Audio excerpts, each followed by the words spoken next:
Good evening, viewer.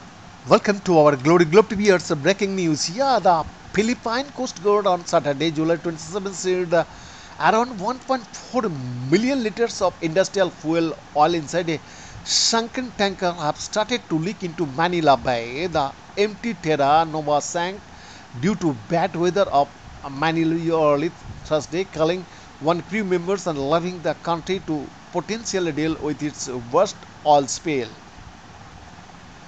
The Coast Guard is now rushing to avoid an environmental catastrophe. A report by the news agency AFP said that the oil slick has more than tripled in size and is now estimated to stretch 12 to 14 kilometers across the bay.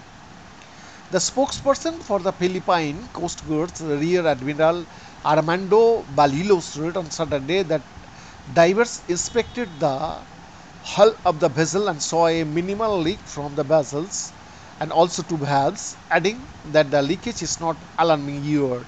It is just a small volume flowing out. The tanks are intact.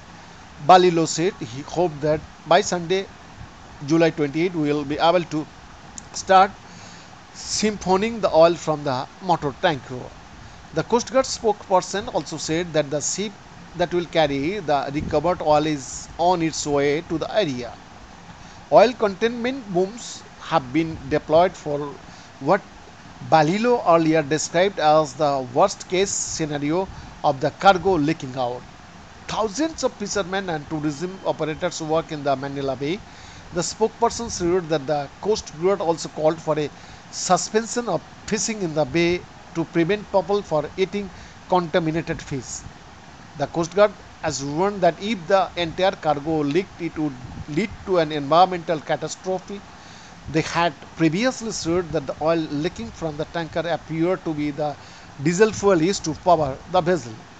However, it now thinks the leak is a mixture of diesel and industrial fuel oil. The vessel sank nearly 7 kilometers from its origin in the port of Lime, west of Manila. 16 of the 17 crew members who were rescued from the tanker. The Coast Guard has estimated that the extraction of oil from the vessel would take at least a week. Being this exclusive report, Glory Globe TV, Delhi, Bharat.